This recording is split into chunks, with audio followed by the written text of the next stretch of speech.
नमस्कार मित्रांनो, आचार्य फार्मसीमध्ये आपले स्वागत आहे.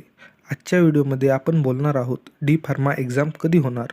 त्या अगोदर जर तुम्ही आपल्या चॅनलवर नवीन असाल तर चॅनलला सबस्क्राईब नक्की करा. चला तर मग व्हिडिओला सुरुवात करूया.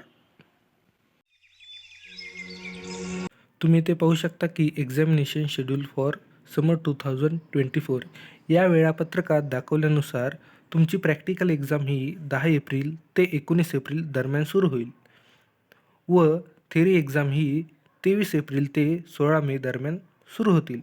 हे वेळापत्रक तात्पुरतं आहे. ज्यावेळी फायनल वेळापत्रक येईल त्यावेळी मी आपल्या चॅनलवर नक्की सांगेल. त्यामुळे चॅनलला सबस्क्राईब नक्की करा व हा व्हिडिओ तुमच्या मित्रमैत्रिणींसोबत नक्की शेअर करा.